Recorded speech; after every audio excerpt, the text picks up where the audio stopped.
Alrighty, so I am back with more Kamen Rider Kabuto.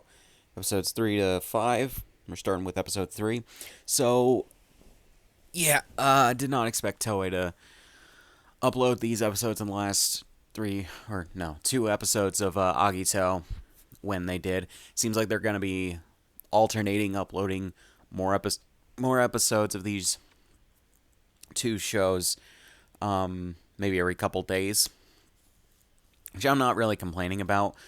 I just thought maybe they were going to do every once a week or so, but I'm glad if it is going to be every few days. So, yeah. So, this episode is interesting, and I think I get where they're going with Soji, I believe.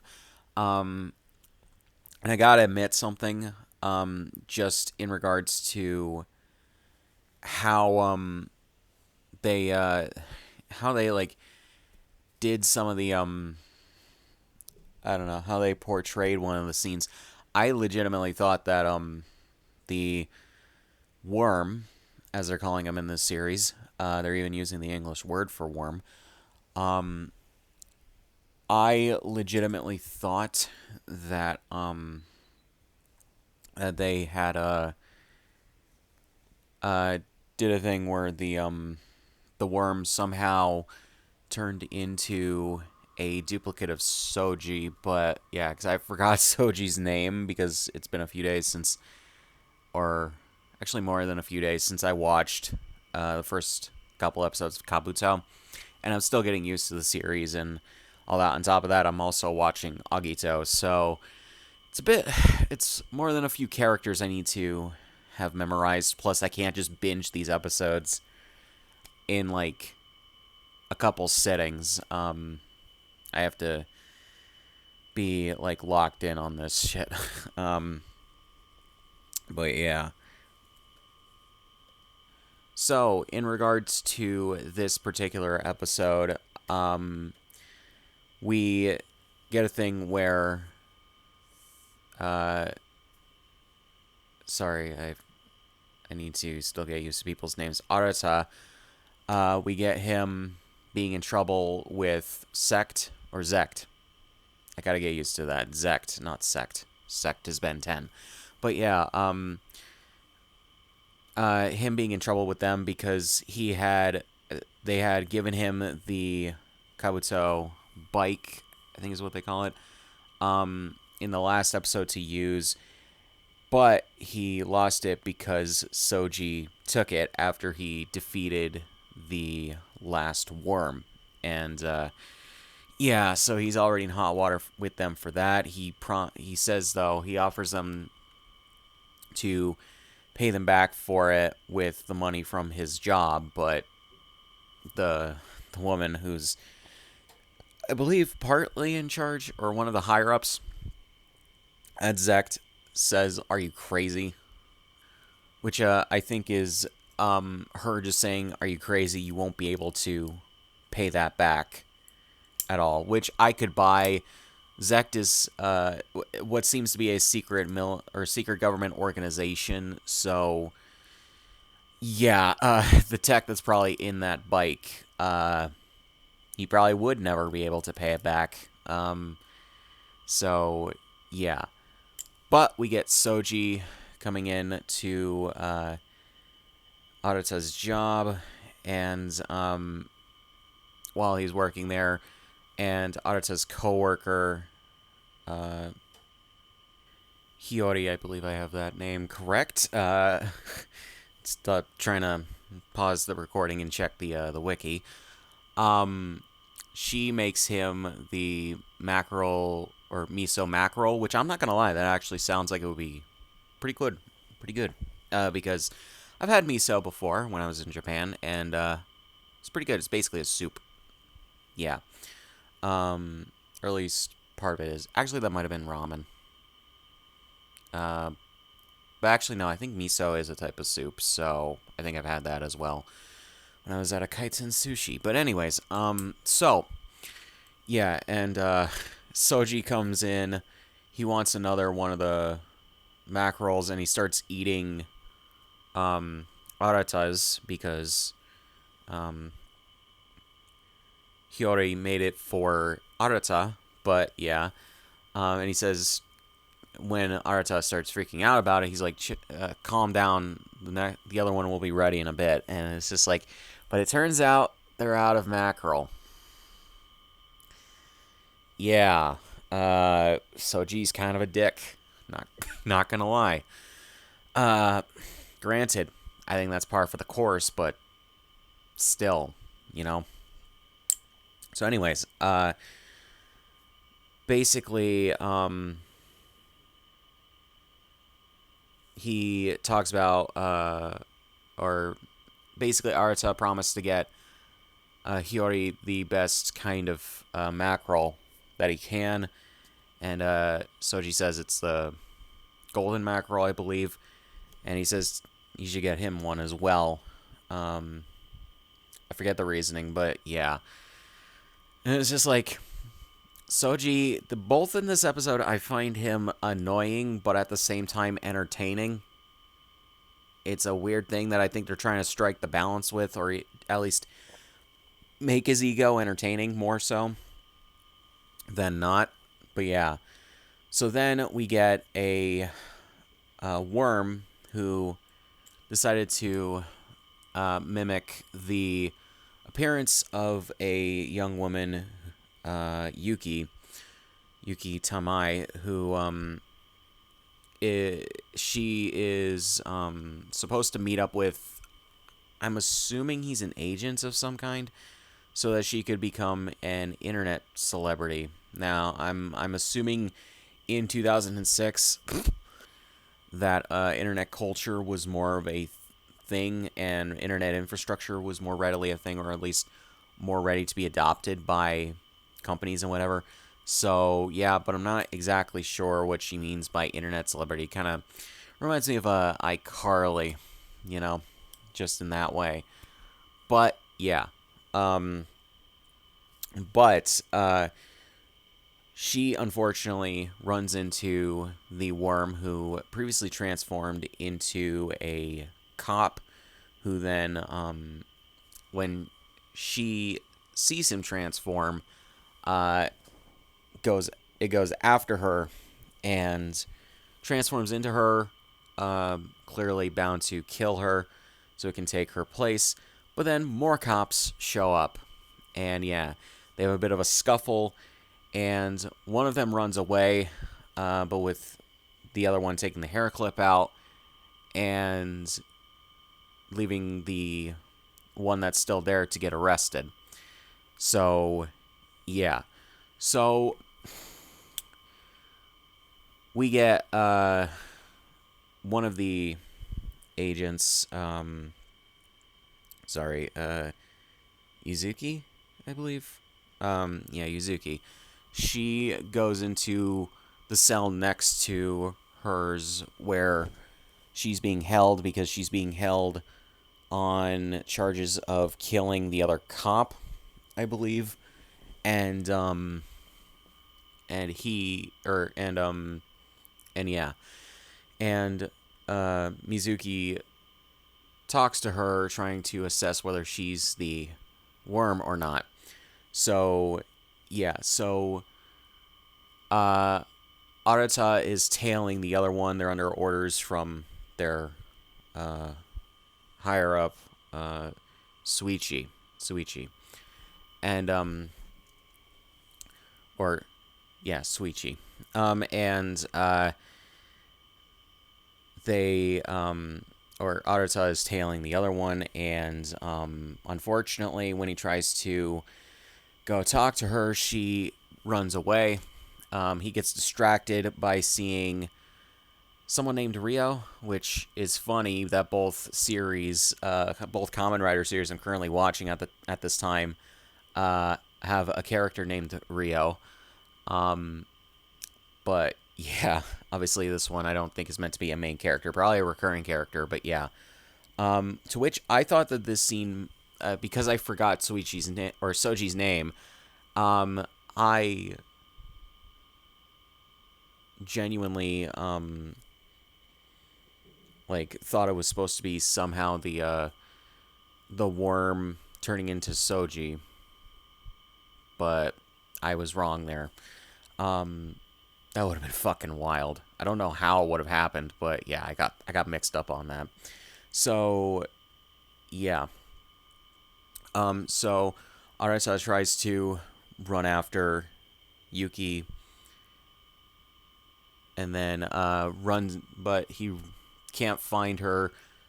So Soji turns up and tries to help him tries to help Arata with his thing. So he and Arata go into the police station where the other Yuki is being held up, and he literally has Arata distract cops and everything, so he can get down to the cells and free the Yuki that's down there. And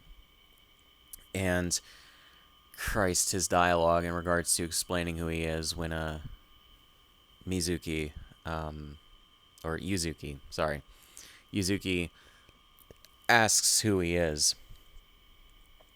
He's just like I think he says the guy who controls the world or something like that. It's like, bruh. But yeah, so he takes the guard's keys, gets the Yuki that's down there out, and thanks to Arata helping him, he gets that Yuki out of the jail and lets her go. When Arata finally catches up, he chases after that Yuki, and yeah, so then the other Yuki first meets up with the I guess agent guy. Then the other one gets in too, and yeah, they're really confused as to who or it's really confusing who's the right one at that point, because I like the way that this episode is written as well as directed because of what's about to happen. When Arata catches up with them, as well as Soji, turns out that the Yuki we've been following that was in the jail is the worm, and the one that got away was the real one. So yeah, I like that. That's subversion of expectations, because at the very least, as I've seen this plot, usually the direction to go that I've seen at the very least is that the one we follow in a duplicate story is the real one, whereas the other one usually is the one that goes free. So yeah, so Soji transforms into Kabuto to take it on, and I like the action set pieces here, because with the clock up ability, and I think I might have mentioned that in episode 2. Basically, he engages the ability known as clock up, and it allows him to slow down time around him, and also to keep up with the worms, because they have that ability naturally. I like what they do with it here, because they're going faster. It's kind of like the movie Clock Stoppers, if you've ever seen that movie, where the main character, he has a watch invented by his father that can literally stop time around him, because it speeds his body up so much that he literally is going so fast and everything. But yeah, and I just remember that movie from like over 20 years ago. So it's a very similar concept here. Actually, no, it's the exact same concept. And they fight all over a carnival, or not a carnival. I'm trying to think of what it is. Some kind of like a fair, I think is what it is, or an amusement park. Yeah, an amusement park makes more sense. And I like the part where, so a roller coaster is about to go down from the steep incline that it's at, or no, it is going down. They stop, and the worm cuts the last car on the roller coaster in half. And to save the guy who's going to be falling down from that when time resumes, Soji grabs him, falls down to the ground with him, and then puts him on the carousel that's below there. So I like that. So they continue fighting until Soji uses basically what is a charge move to rider kick the thing, but not in the usual rider kick way. It's more of a roundhouse kick to defeat it and everything. So then, as the day is wrapping up, Soji tells Arata he can take credit for getting rid of the worm because he senses that he's in hot water with Zect, and he's not wrong, but I just wonder how the hell he knew that. Whatever. So yeah, and he also has the line because Arata brings up how he seems to think the world revolves around him. And so Soji says, and I think he said this in the previous episodes as well, where he has a pose that's, funnily enough, similar to what number 1 Sentai Gojuger would do for the team's pose, where he points to the sky and holds his arm up and everything with that. But he says, my grandma told me something. The world does revolve around me, or at least it's fun to think it does. And it's just like, this type of narcissism is not something I have ever seen in a piece of media, especially like this in a superhero piece of media. It's interesting, I'll give it that. And some of the things Soji does are definitely entertaining. But he's still a dick. Like, come the fuck on, bro. So yeah. So after that, Arata sees Ryo from earlier and goes to catch up with him. But then another worm comes out of nowhere. Soji can tell it's coming. It's creeping up on him. And he transforms back into Kabuto to take it on. And that is where we leave off. So, yeah, on to episode 4. Yeah, fucking idiot. I started watching episode 4 and I completely forgot to, I completely forgot about the thing that is, like, revealed in this episode about the fact that a few years prior to the series, a meteor fell to the ground and took out a whole section of the city. And that's how the worms, I believe, like, invaded the planet and everything. And that they were born from that. I guess they were carried on the meteor. And yeah, and that's why Zect was formed, to investigate them and everything. I don't know why. That completely fucking slipped my mind. And I will say they did okay with the CGI for making that part of the city look torn to shit by the meteor. So, yeah. On episode 4 now. Alright, something that I was going to say in the last episode's recap, but I think it's more appropriate here, actually, now that I think about it, is the fact that the worms, when they transform into people, or into humans, they remind me a lot of the Zygons from Doctor Who, and this is more relevant, I guess, in today's day and age than it was back in 2006 when this show came out. But if you don't know, since they brought back the Zygons in more recent Doctor Who episodes, first with the 50th anniversary special, and then in, I think, a few more episodes a couple years later, during Peter Capaldi's run, and I think maybe the 13th Doctor's run. I have not watched most of the 12th Doctor's run, and I have not watched like 99% of the 13th Doctor's run, so I cannot say where exactly, but yeah. And that is because in Doctor Who, the Zygons, when they transform into people as well, they gain the memories of whoever they transform into. And that is outright confirmed to be happening in this. It was subtly shown in the 3rd episode that the worm that transformed into I forget her name already. Pretty much remembered that she was going to meet up with the, I guess, manager to be an internet, or to become an internet celebrity and everything. And yeah, that tracks. I'm assuming it might have been shown a little bit in maybe more subtle ways in episodes 1 and 2, but I can't remember. I don't think it was actually. But yeah, but in this episode, it's outright confirmed that that's part of their abilities. I would like to know if the showrunner for this series was a Doctor Who fan or is a Doctor Who fan.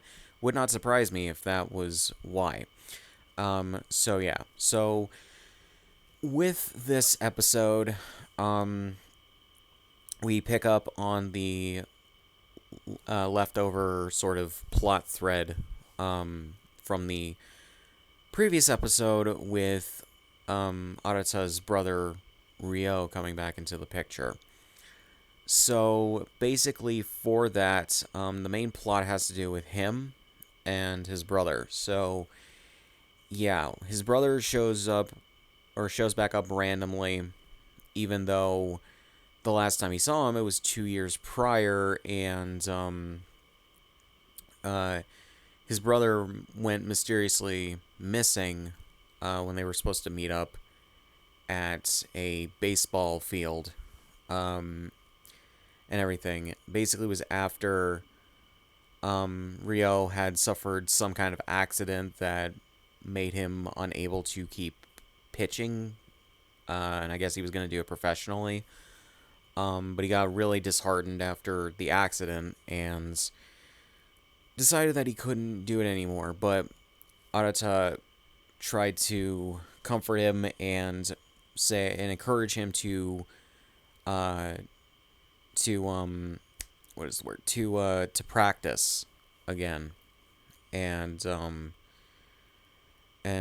his words got through to Ryo, and he said that he was gonna, I guess, start practicing again. So yeah, so then they were gonna practice, like, throwing each other the ball back and forth. But before that could happen, Ryo mysteriously went missing, and all that was left was just his baseball glove that was left smoking on the baseball diamond. And yeah, so he's basically just been MIA ever since. I'm assuming Arata probably assumed that he might have been dead, but Ryo shows back up. They have a bit of a chat, but they decide to meet up again the next day, and at the baseball field where they were going to meet up 2 years prior. However, Soji, and you can probably see where this is going, Soji heard about that and immediately became suspicious of his brother and told Yuzuki,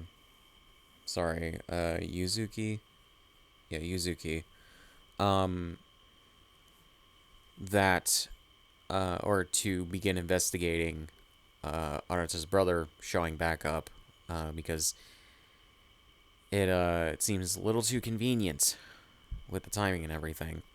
So yeah, so the higher ups put Arata on or off this case or something like that, and that was part of Soji's plan.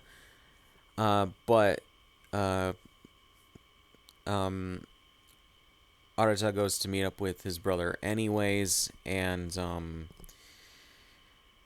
he is being tailed by the guy from Zect and everything, as well as some soldiers from Zect. And when Arata meets up with Ryo on the baseball field, yeah, it's revealed when the soldiers show up, despite Ryo, like, remembering things, that his brother was indeed killed and replaced by the worm. So yeah, really, really shit.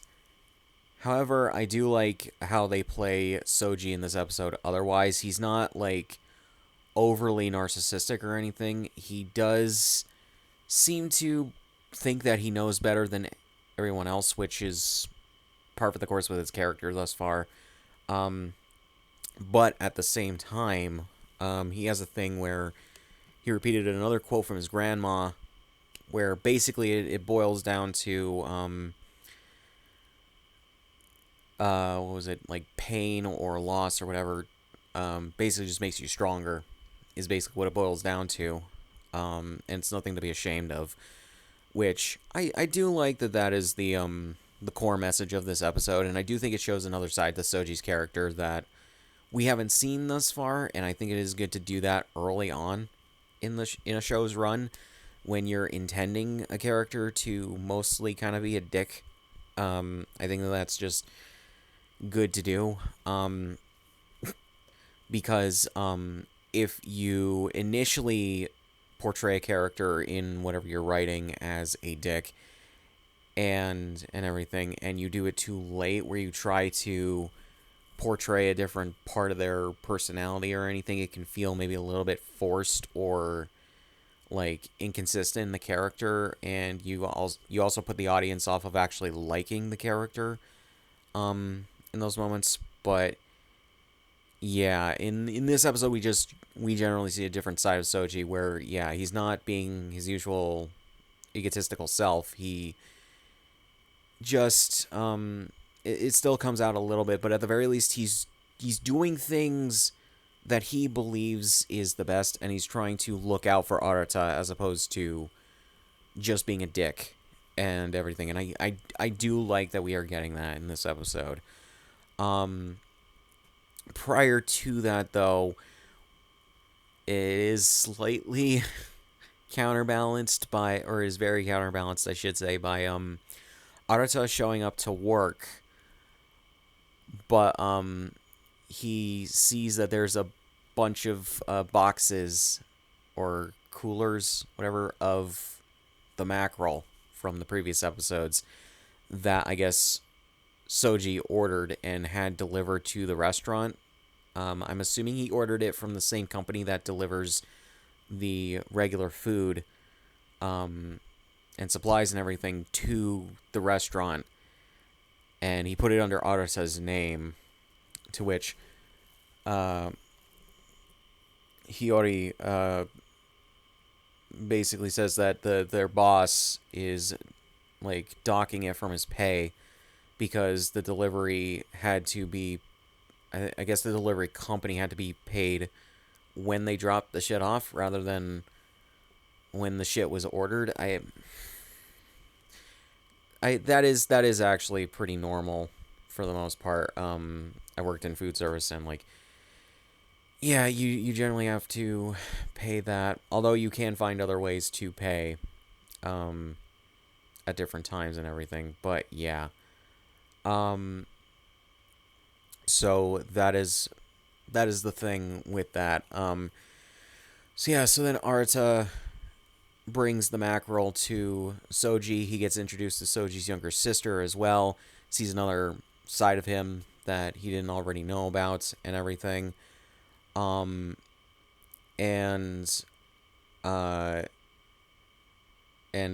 it's basically just having him see in universe a different side to him that the audience has seen, but the characters have not.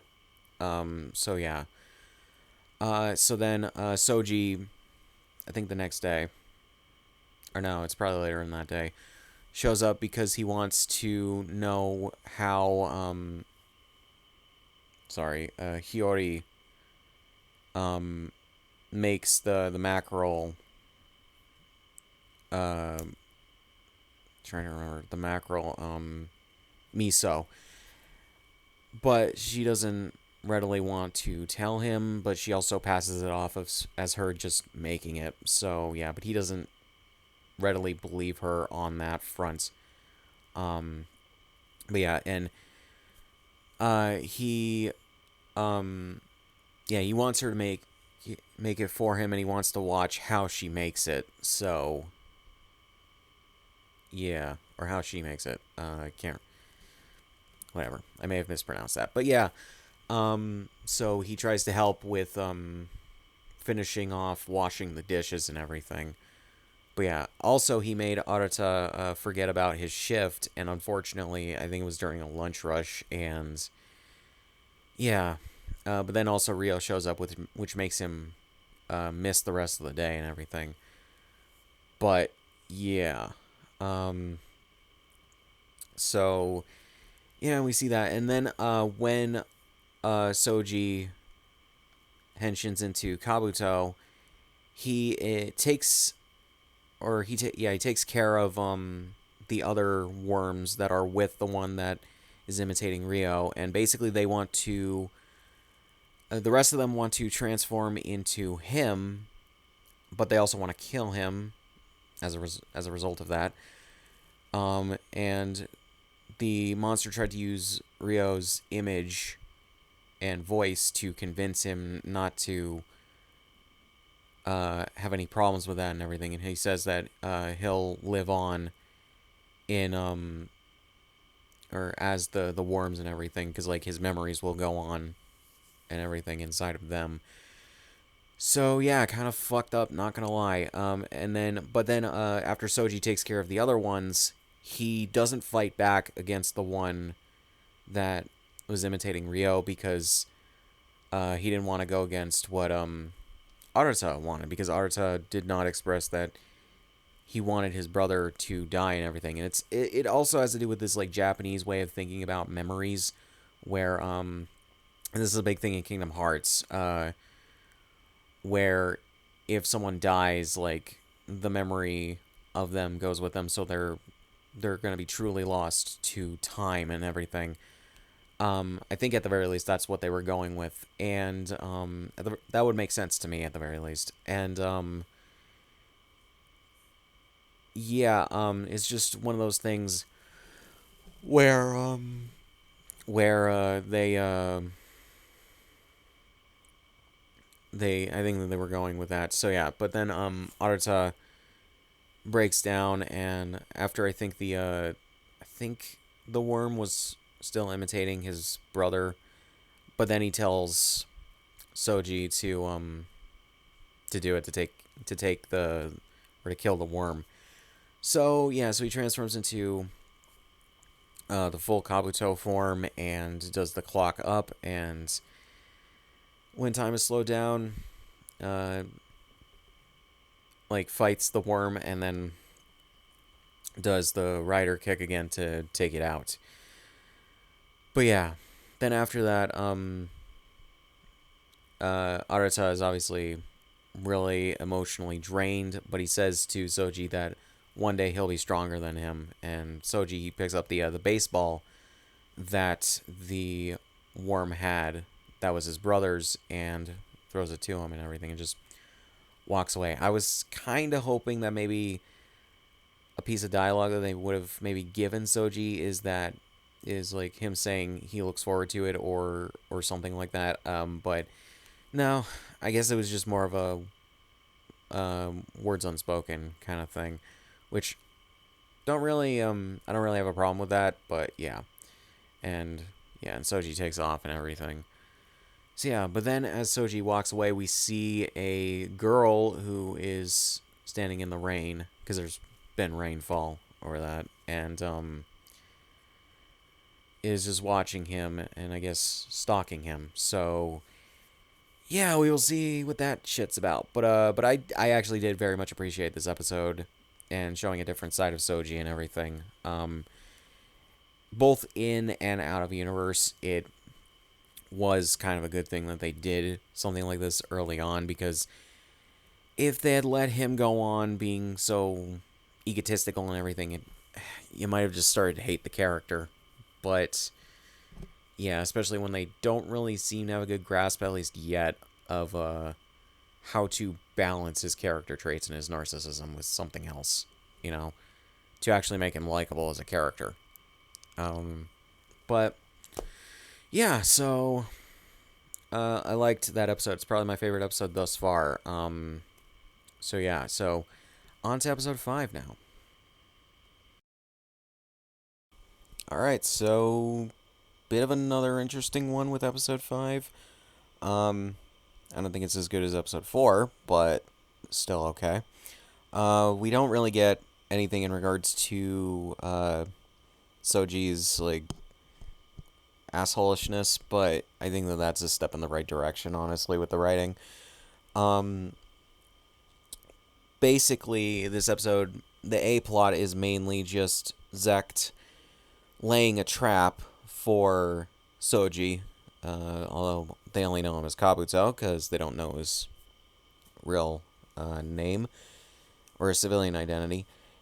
And they are using a new worm that is just wreaking havoc across the city to lure him out. Um, so, yeah. And they basically just let the worm absorb or just maybe it's eat people. I don't know. Just like kill people until they finally get Kabuto in their clutches and everything, and they're able to track him down. Um, so yeah. And basically, though, Soji already had an idea that they were tracking him, or at least trying to track him and everything. Especially when Arata goes to him about what's happening, and yeah, he says he won't do anything, because it's an obvious trap. And yeah, that's pretty consistent with his character thus far. So yeah, it's kind of dickish of him though to just let a worm run free and kill people. But yeah, but Arata tries to act upon that in his place. But as Soji basically predicted already, it was an obvious trap. But it's not like he could just let Arata die or anything. So yeah, so he catches up with him. No idea how he knew where he was, but yeah. And he uses the powers of Kabuto to take down the worm.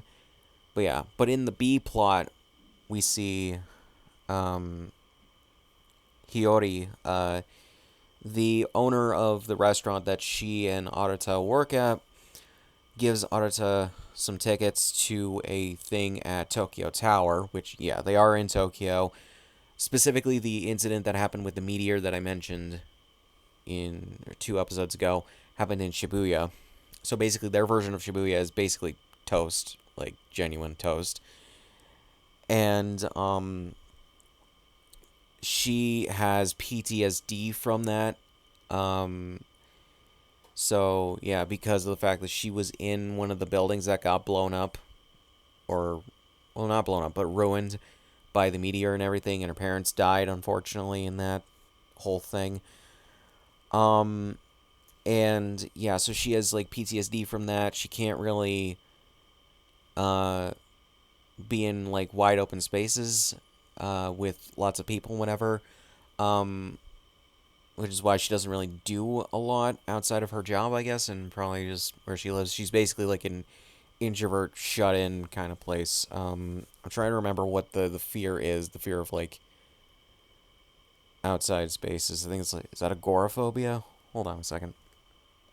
Yeah, I think it's either agoraphobia or something similar to it. Basically, it's an anxiety disorder characterized by an intense fear of situations where escape might be difficult or help unavailable, often leading to avoidance of public places or situations that trigger anxiety. So yeah, she's agoraphobic as a result of what happened 7 years prior and everything.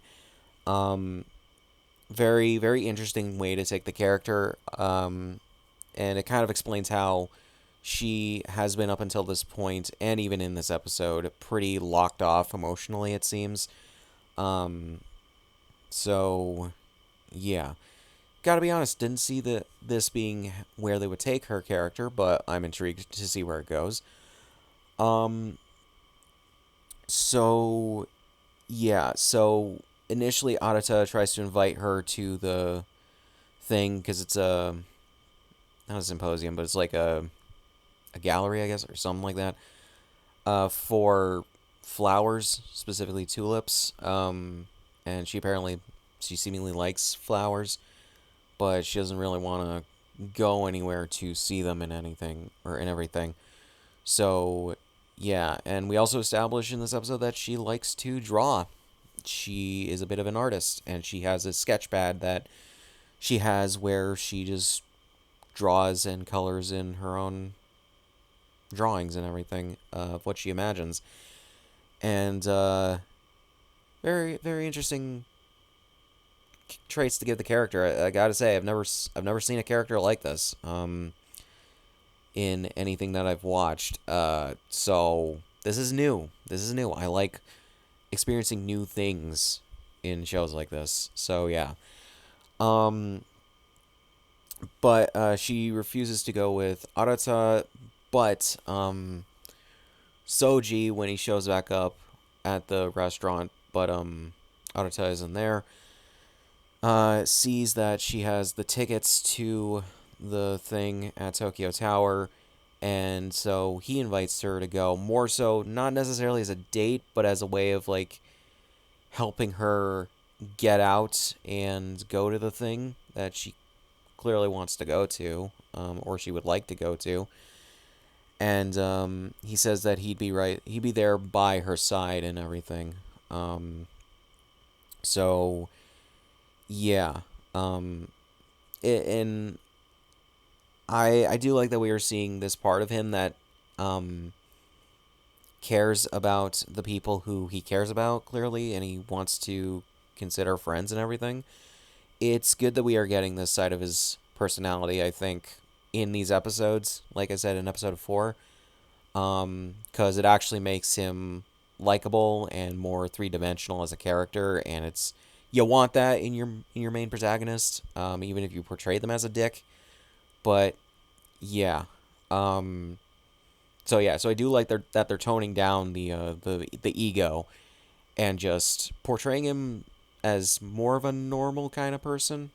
But yeah, um, so yeah, so then I think it's the next day, where it's the last day of the thing. Her boss gives her basically the afternoon off and tells her to go to the show and everything.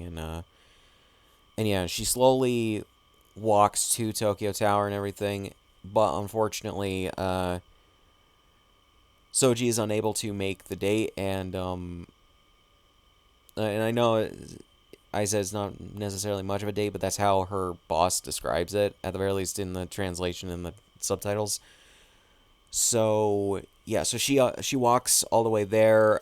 She's waiting outside for Soji to show up. Unfortunately, due to the fact that Zect it was another team rather than the one we've been following, but they have sorry Yuzuki working with them.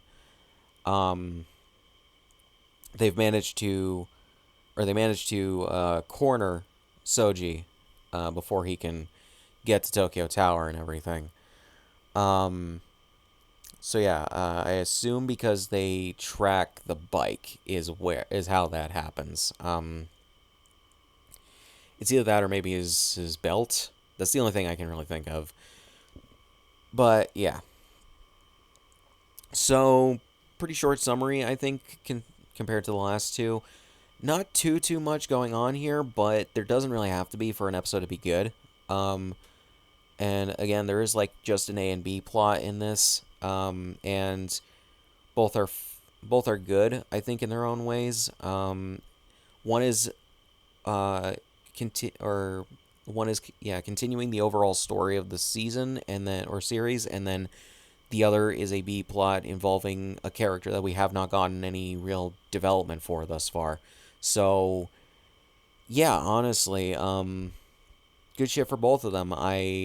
For both the plots, I am intrigued to see where this goes. I like that they are like portraying Soji as more of a more well-rounded character and everything, or at the very least toning down his less good aspects. I think after the first 2 episodes, or even the first 3, but yeah, and we do get more interaction with his sister as well, outside of them being at home and him making food for her. So I like that.